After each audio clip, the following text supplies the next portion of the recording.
Hello, Kerry Barrett. How are you today? I'm good. Finally. Well, it's a long story. We'll share it with the audience in just a second.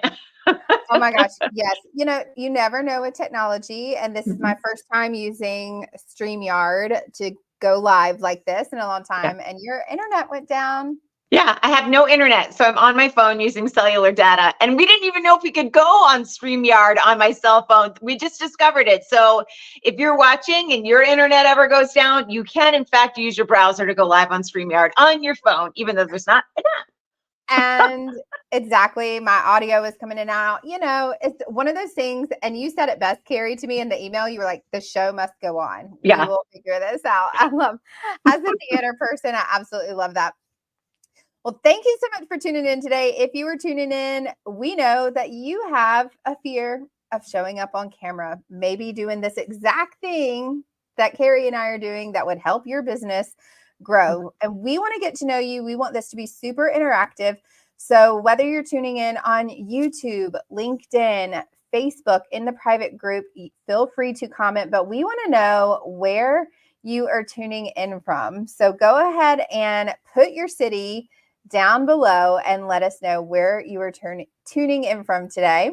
I'm from And New Jersey, and I can't put anything in the chat because anytime I touch the chat, I am kicked out of the studio. So if you have questions, put them in there, and then Stetson will read them to me. absolutely, yes, put them in the chat. All right, so we have Lauren from Charlotte, North Carolina. We have Christy. I think Christy's from Texas. Hey. Missouri. Yes. No, not Texas. Why did I No, think Missouri. Texas? Mount Pleasant, North Carolina. And then we have lots of Charlotte, Rock Hill. So thank you so much for tuning in. We absolutely love it. And we are going to get started. So, Kerry, I first want to ask you, and you can still put in the chat where you're from if you like. We want to interact with you. Um, when I was putting together my holiday reels guide, so I'll go ahead and talk about that. And I do a lot of things with my clients for reels and social media. And I've told you this before, but I get a lot of kickback of, I love your stuff. I love what you're putting out. I just can't do it. And I don't want to show up on camera.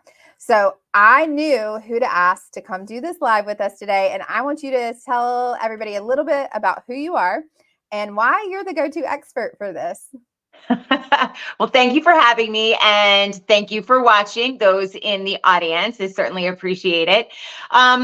So a little bit about my background and why I can help you overcome this fear is because I, too, had a deathly fear, a debilitating fear of not just showing up, not on camera, not public speaking, literally of being seen, of being heard. And shy, introverted. I wanted to become a veterinarian. That was always my trajectory professionally because I got to work with animals and not so much with the people.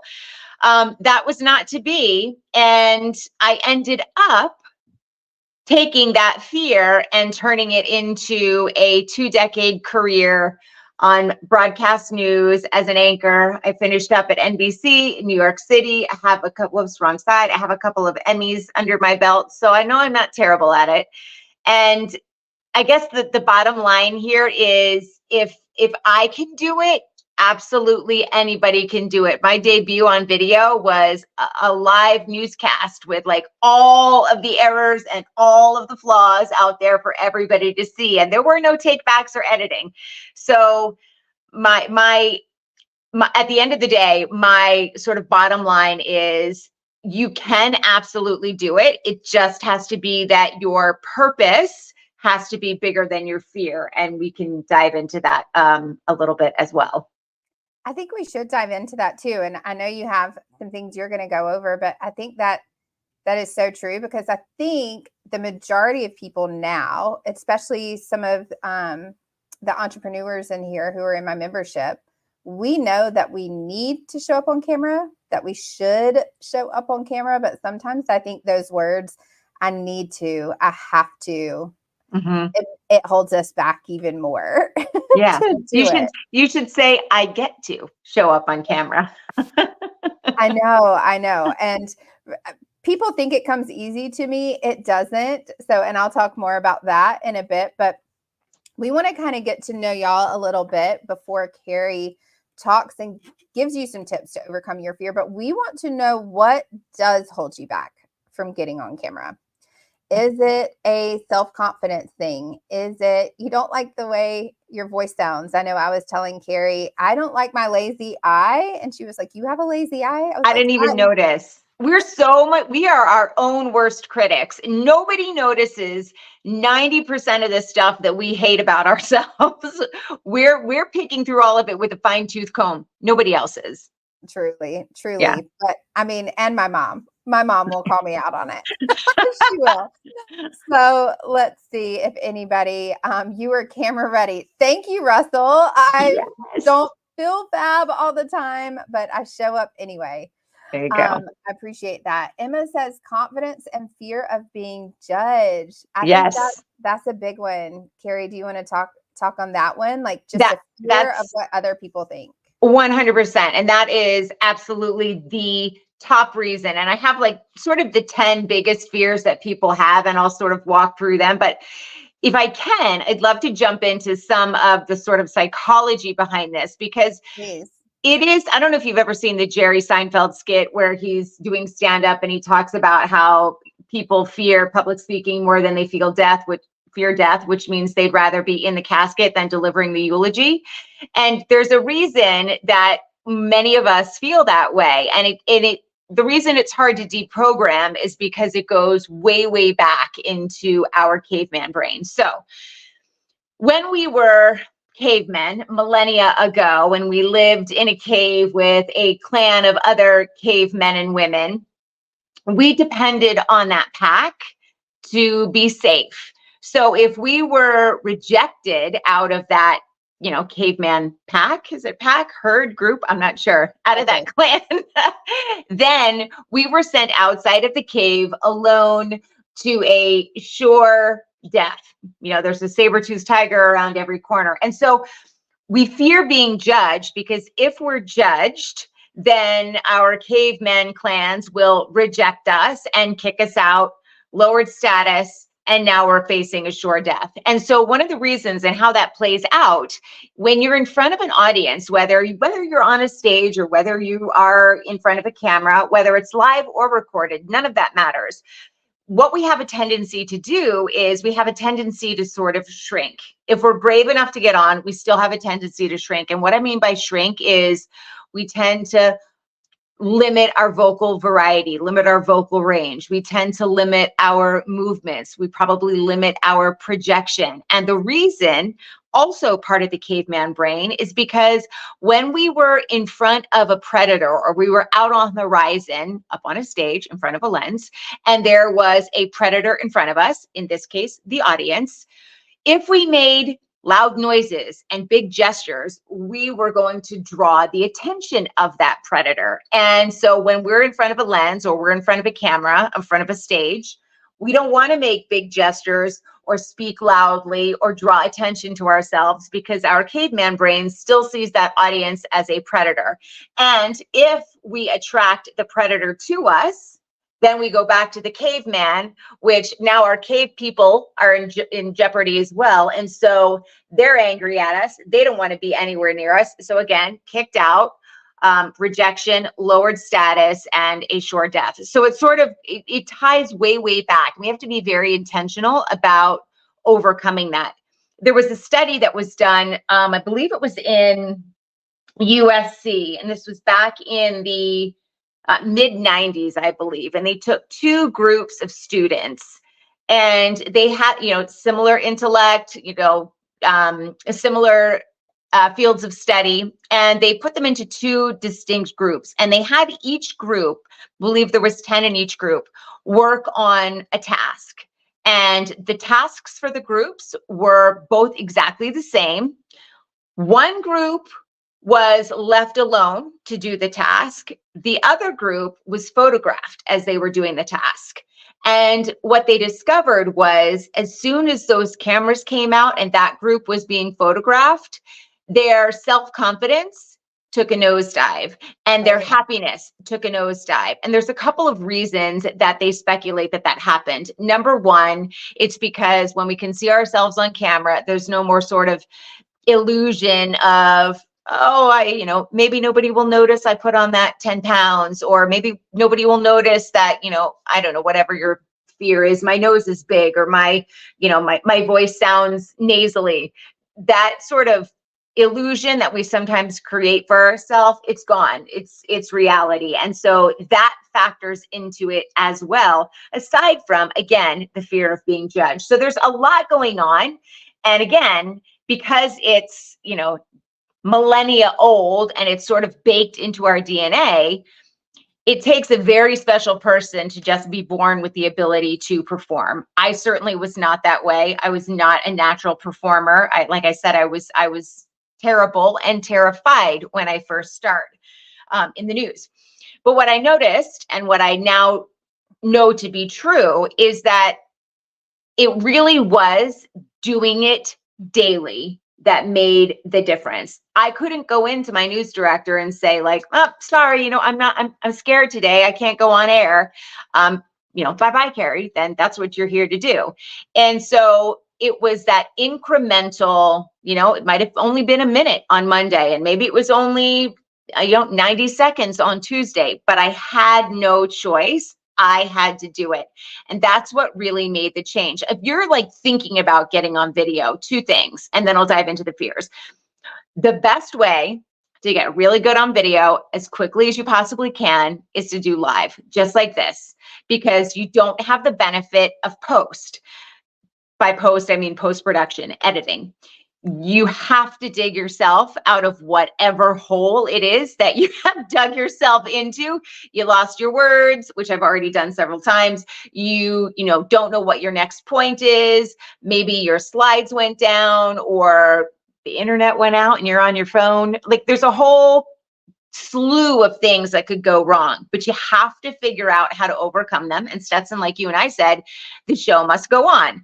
And so when you are put in real time and you realize that you can navigate your way through whatever it is that's in front of you, and it's okay if it's not pretty, you just have to come out the other side standing. Once you know you can do that, it is life-changing in terms of your confidence, and it is video content changing as well, because your production process gets more quick, because you're not second guessing everything. So what used to take you 20 takes now takes 1 or 2, and you become more confident. And when you become more confident, you can explore the space. And then it's not just about skills. It's not just about knowing how to use your voice or knowing how to use your expressions or your gestures. It's about making those skills your own. And that's when you really become authentic. It will start with skills. And so when you're beginning to create video, I would say don't give yourself an ultimatum of I've got to create 1 video every single day. I would say create 1 a week, not I have to create 10 videos in the next 3 weeks. Give yourself a little bit of slack. Practice every day, but only publish once a week. And so in terms of the fears, to get back to that original question now, fear of judgment is absolutely 100% the biggest fear that people have. And we talked about that a little bit in terms of their caveman brain, but it's also about, Stetson, you referenced this, appearance, voice, the way they express themselves. And I will be the first to tell you that I still don't like looking at myself on camera. I do not like hearing myself on camera. Like, it makes me want to barf. I find it incredibly cringe, even 25 years later, but I've learned to compartmentalize it, and it's no longer a negotiable for me. I have to do this. I had to do it for the news, and that's how I grew my brand there. And that's how I started my business. Like, I didn't know anything about business. The only thing I knew how to do was get on camera and talk. And so it's not a negotiable for me any longer.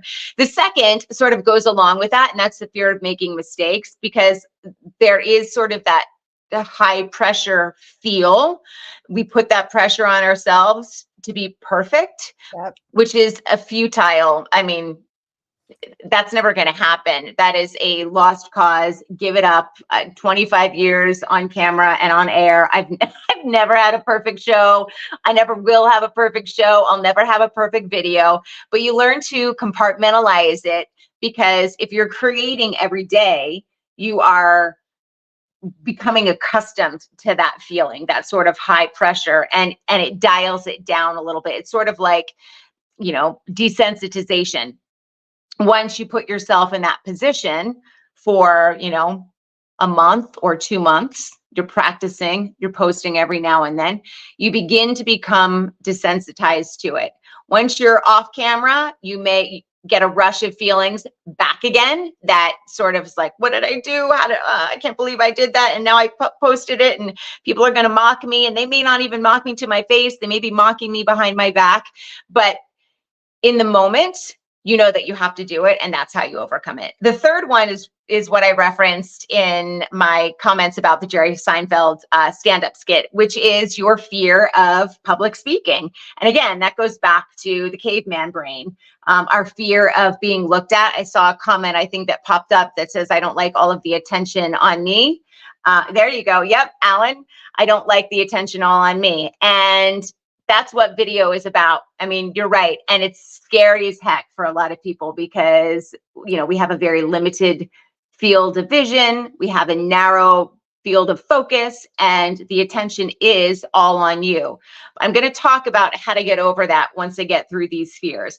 The fear of looking unprofessional. So am I screwing up what it is that I'm going to say? Am I not polished enough? Have I made too many mistakes? Chelsea, feeling like you have to get dressed up or clean up, not having a clean or quiet background. Yeah, I feel you, Chelsea, because if you saw just off either side of this screen, you would see it's an absolute disaster. You can't see what's going on off screen, but I understand where you're coming from. And we'll talk a little bit about backgrounds and finding a clean and quiet space and how to spruce up where you're shooting. The other thing is body image concerns, and this may apply. I don't want to paint with a broad brush, but it may apply. I find that it does apply more often to women than it does to men. That's sort of culturally how we have been raised, to be more focused on those sorts of things. And really the only way to get over that, and I'm not a therapist. I can't. I know that I have struggled with this my entire life.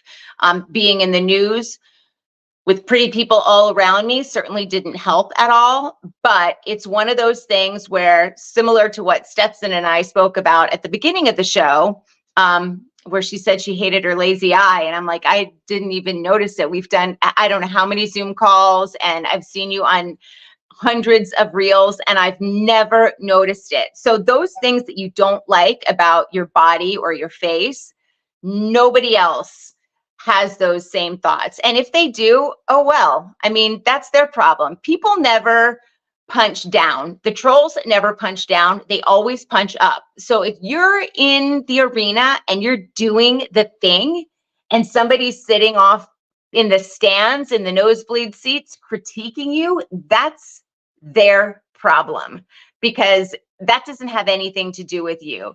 I've never met somebody who is happy and confident who goes out of their way to be a troll. And so those people ultimately, really and truly, they do not matter. And that's a tough one to get over as well, because our egos are so ingrained in this process. Our ego is designed to keep us safe and to keep us from taking risk that, we might make a fool of ourselves. But that's all tied up in ego. And if you can try and set that aside, again, until you get used to this process and until you get used to getting in front of the lens, you will find that it makes a huge difference. Again, I still hate looking at myself. I review my tape all the time because I have to in order to keep getting better. But it is so cringy. I put it off until the very last thing of every week. And then I go have a cocktail after I'm done. Oh yeah, I to always drink away the pain. I need mine beforehand, before the videos. That's when the cocktails come. The next one is fear of technical difficulties, and I found that the tech issue is something that's usually fairly superficial. People also say they don't have time. That's usually the surface pain. Once you get a little bit deeper, generally it's a fear of showing up, what we're here to talk about today. But at the end of the day, we all are forgiving of technical issues. I mean, here I'm in a vertical video because I don't have any internet and I'm using cellular data, and I'm just sort of sitting here with my fingers crossed and hoping that I can make this last through the end of the live stream. So technical issues, people are forgiving. Pre-pandemic, not quite as much. After the pandemic, we've all been there, and all you have to do is make an apology. And if you need to reschedule something, we've all been there, and we've all been on the receiving end of it as well. Do not let that be the reason that you don't try this. Negative feedback, same thing. That applies to the trolls, you know, the people who are sitting in the nosebleed seats and punching up. Their opinion of you is none of your business. That's another sort of like slogan that I like to try and live by. Not being good enough applies to all of those. Oh, yeah. And then finally, we have fear of commitment and fear of exposure. And fear of exposure and commitment are sort of similar. Fear of commitment is, I've created this video and now it's out there, and even if I delete it, it's still going to be out there living on the interwebs somewhere. So I'm committed to this being available for whomever wants to see it around the globe, you know, in perpetuity. And then fear of exposure goes along with that. It's being in front of the camera can make you feel vulnerable, and you feel like all of those flaws that we talked about are being exposed. And again, at the end of the day, if getting on camera and creating a brand and creating content is your mission, that mission has to be bigger than all of those fears. I love that. And I think you touched on everybody's, except for I do want to put up Rachel's post, because she put like not knowing what to say actually like what people want to hear.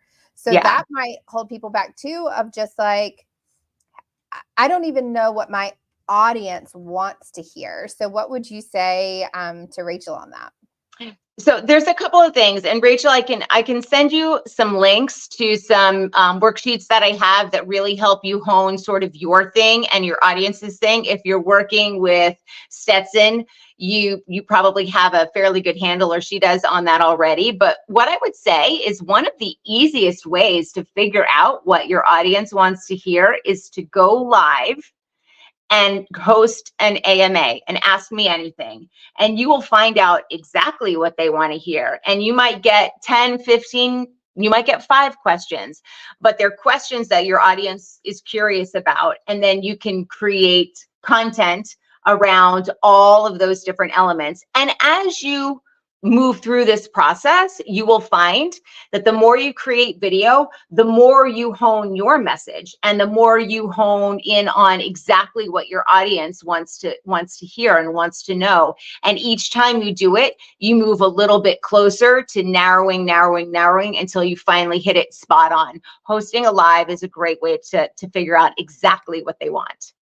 I think too, for me, Kerry, it's so funny. It's always going back to the basics. Things that you think people know already. I am always surprised at how many people I meet that still need like the basic Instagram functions.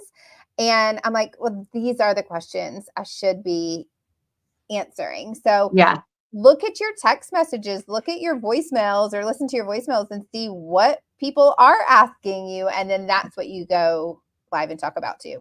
If you have an email list, send out an email, put a survey in there, or do a poll on LinkedIn or a poll on Instagram, and ask people that way as well. And I would say keep asking them, not all the time, but you want to refresh, because things change. People learn the basics. They start to get more advanced. And as you get more advanced and they ask you more advanced questions, you're sort of creating content for all of the different phases of your funnel. You're creating it for discovery, you're creating it for nurture and delight, and then you're bringing them down to the bottom, hopefully where they convert. Yeah. I'm going to talk about some of the things that still to this day hold me back from getting on camera. And I say that because a lot of these people on here see me on camera all the time. I will say I don't have a fear of being on camera. But I want y'all all to know, and I've talked to Kerry about this before on her podcast, I grew up in musical theater. My dad was a football coach and sometimes would like put me on the field and like as a 7-year-old girl and be like, you're singing the national anthem today. I didn't have a choice. I had to learn to overcome those fears at a very young age. And so was able to do that. But here's what still holds me back is sometimes just the energy that I have. It is truly I don't want to do it today sort of thing. Mm-hmm. And then it is lighting. Like I never feel like I have good natural lighting, and that holds me back from doing it. And so I want y'all all to know, because I know y'all see me on video all the time, these things still hold me back. I try to do them anyway. I know Chelsea put like feeling like you have to get dressed up or cleaned up. If you watch my stories yesterday, I purposely showed up anyway without makeup on, just to show people that you still can do that. Now, Chelsea, I know you're in the makeup and skincare industry, but you still can do that. You don't have to be in that box.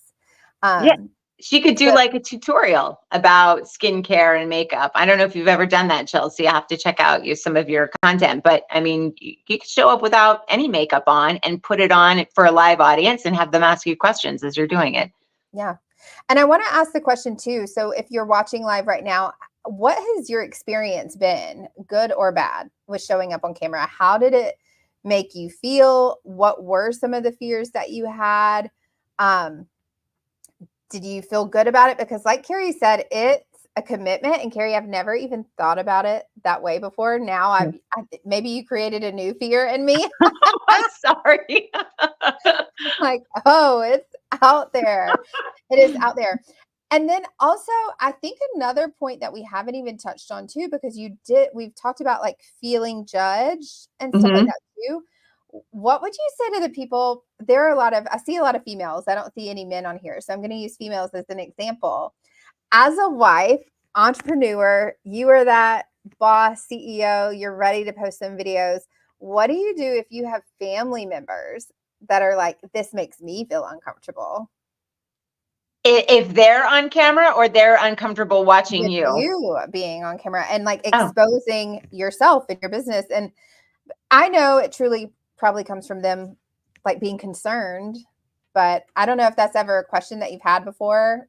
Didn't prep for it because I just thought of it in my head, but yeah. That's an interesting question. I think it hasn't happened to me, at least not with my business, because I spend so much time on TV and my family and relatives watch me there. And so for them, I think it seems sort of a very natural transition and they didn't question it.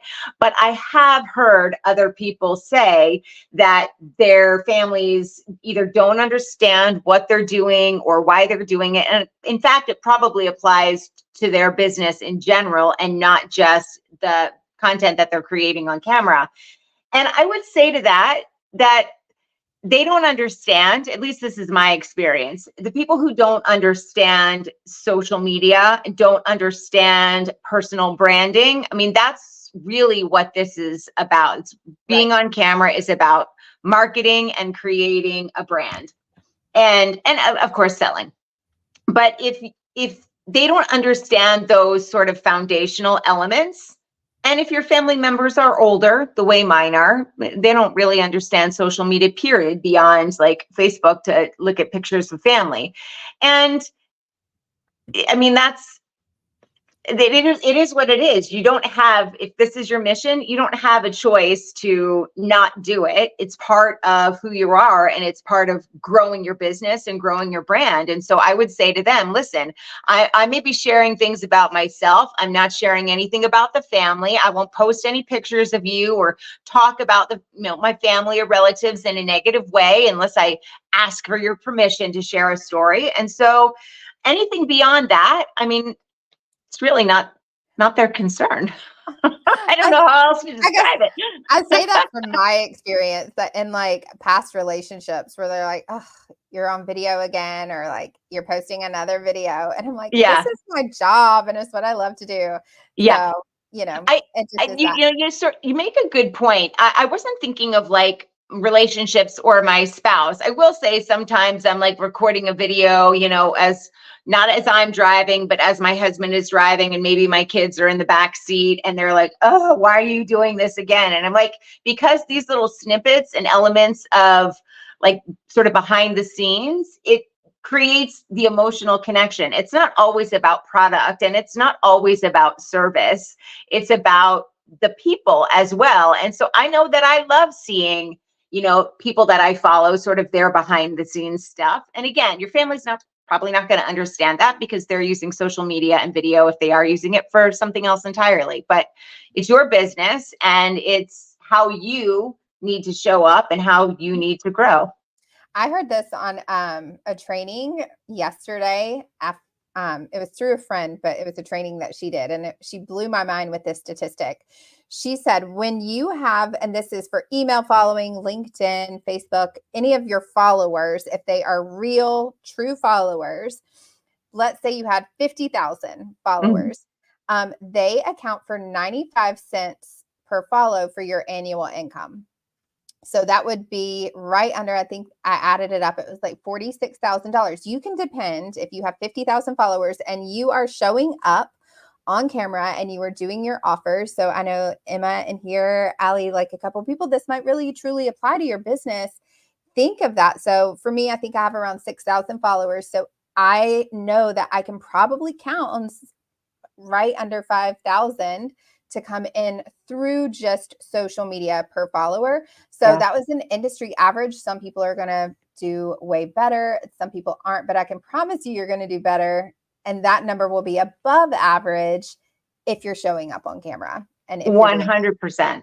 I would say too, I go live on LinkedIn. I used to go live every single week, and I have had corporate clients without a referral, without an introduction, that have contacted me, DM'd me on LinkedIn and say, we watch your live stream every week and we'd like you to come do a media training for our C-suite and then for our direct reports and then keynote our sales kickoff, all of them paid and well paid. And so putting video content out there is also a way to create inbound leads, right? You're putting content out and people are finding you and they're hiring you or purchasing from you just based on that because you've already warmed them up.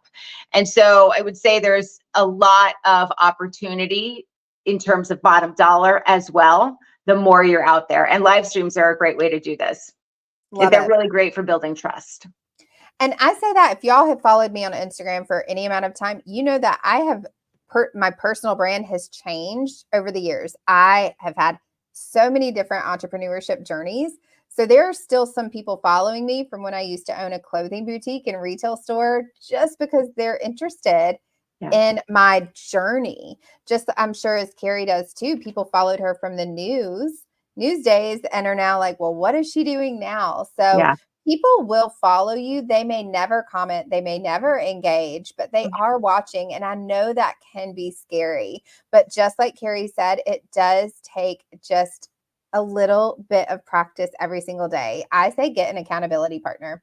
I want to know, where are y'all seeing people in your industry show up? What platforms are they showing up on video? Are you seeing Instagram more? Are you seeing Facebook more? Are you seeing LinkedIn, YouTube, or maybe you can even comment and say where you're watching people from? Kerry, what about you? Where are you consuming videos the most, and where do you see people the most, or in your industry? Well, it's interesting. So I just actually switched over, and thank you for putting my Instagram handle up there. I just switched from my old Instagram handle to the new one because my offer's new, and I had a lot of news followers who weren't necessarily buyers, and it was dragging down the engagement a little bit. So I switched over to a new Instagram handle. I consume most of my content on Instagram and on YouTube. In my space, it's usually YouTube and to some degree LinkedIn. I will tell you that, to sort of piggyback off what you said, in terms of the comments, I don't think I've ever had a That's not true. I've had one corporate client who, Johnson & Johnson, who one of their employees found that same live stream and would comment. And then that turned into an opportunity. But I don't think I've had a single other client who's commented on a LinkedIn video or post. They're all sort of lurking in the shadows. And then when they're ready to purchase or explore, that's when they reach out. But in my space for video training and video coaching, it's very often for small businesses, it's YouTube and it's Instagram, and then for corporate, it's LinkedIn. I love that. And you made such a good point too, that a lot of times we are consuming on one platform and posting on another. Mm-hmm. I think that happens. Let's see. I want to talk about these. Jenny said on Instagram Reels, she loves watching stories too. So she watches the Reels and the stories. I agree. And then watching via YouTube, but and creating on IG. And I can say the same. We had YouTube, Instagram, Reels. So we had them all. I will say for me, I love consuming on TikTok. And I love creating on Instagram. But I know that I probably need to create more on Facebook to draw people more. So like, I know where I need to be for my client target market. So it is just kind of understanding and writing that down, putting that like written down. Where am I consuming? Is my target market consuming there as well? Or are they already advanced? Because for me, if people are already kind of consuming, watching TikTok, then maybe they're not even ready. Because I do teach an Instagram class where I teach people how to use Instagram. So of course, Facebook is that natural progression for me. So just kind of neat. All right. Well, Kerry, I want to wrap it up, but I would love for people to ask some questions about overcoming your fears, or if there is something that you really wanted Kerry to talk about today that she did not cover. We talked about lighting. We talked about a lot of things. And then Kerry, if there's anything else that you just wanted to mention too, but I would love to open it up for questions. Yeah, I'll say very quickly and until some questions come in. One of the frameworks that I use to teach on camera communication is called MVP, and it's really mindset, vocal variety, and physical performance. And I'll just walk through them very, very quickly. Mindset is recognizing that even if you're creating a video or, and 100,000 people watch it, or you're speaking on a stage in front of 7,000 people, you're always talking to an audience of one. And if you can talk to that person, that ideal person, and you can give them information and you are focused on delivering it to them in a way that they can best understand, then all of the other stuff begins to elevate organically, because you're delivering in a way that is digestible for them, and that boosts your confidence, it boosts their trust in you, and then you learn how to deliver in a way that makes it easy for people to digest and understand.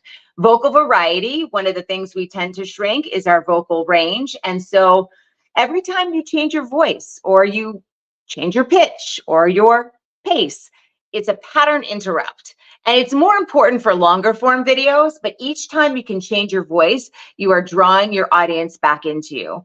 And then physical performance is understanding energy, it's understanding facial expressions, and it's understanding hand gestures and body language. And I like to talk about that, and I'll just wrap it up with this. A lot of times, one of the biggest challenges is energy. You mentioned energy, Stetson, a couple of minutes ago about how sometimes you're just like, oh, I don't want to do this. And then that combined with, the technical aspects of a lens and a microphone and an internet connection and lack of context and the fact that we shrink ourselves, we can tend to look sort of tired. And so if you're practicing, and I suggest turning on your camera and just riffing for 30 seconds a day and pick one thing to work on. Maybe it's eye contact, maybe it's energy, but practice 30 seconds every day. And here's what I want you to do. When you're getting ready to sort of focus on the energy component, I want you to think of it like this. You're at a long table at a crowded, noisy restaurant.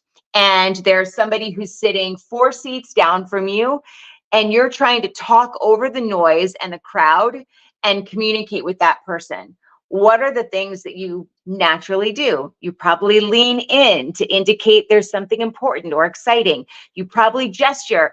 These are the 3 things I want you to know. 1, 2, 3. You probably amplify your facial expressions. They can see you're happy or they can see you're sad. And you also probably up your projection. Communicating on camera is the exact same concept. So conceptually, take that analogy and apply it when you're practicing your video, and then bump up your energy even further, and then bump up your energy even further, and then get to a spot where you look like a crazy person, and then just dial it down like 5%, and you're going to be good to go. Oh my gosh. I've definitely heard that we show up like you need to do it like 10% extra, like energy Yeah. for it to come across as normal and not tired and lazy. And Yeah. that was something they would tell us in theater all the time too. Like you Yeah. have to be extra for it to come across as normal. Normal. So truly, if you're on camera and you feel crazy, you feel dumb, you're doing it right. It's Yeah. true. It's very true. It's going to feel very, very weird at first, but you have to like really, you can't do video halfway. Just jump in with 2 feet and go nuts and tell yourself you're not going to post it. And then just go back and watch and see if you actually delivered with the energy that you thought you did. And if you haven't practiced that particular element, 9 times out of 10, you haven't delivered the way that you thought you have. Absolutely. Well, Kerry, I've loved this. I am going to add to the screen just a couple promos. We can't do a video without a promo.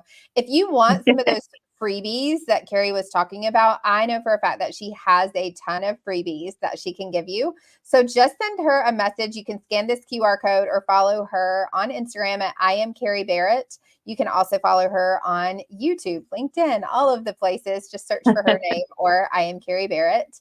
And then if you want to practice any of these videos, I have a free holiday reels guide that you can download. I know a lot of y'all already have it, but it is available on my link in bio, or you can scan this code, but it's free and it gives you ideas of what to post on social media for the holidays. It's kind of like my thing. I love the holidays. Obviously, I have Mr. Bones right behind me, so love that.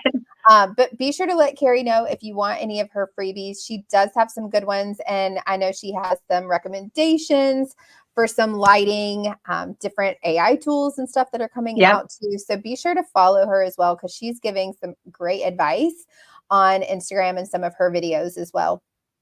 Thank you so much, Kerry. I appreciate this. And we definitely have to have you back sometime live again. So this is not the last. We will have to do this again. I love it. Thank you. Thank you. Bye, guys.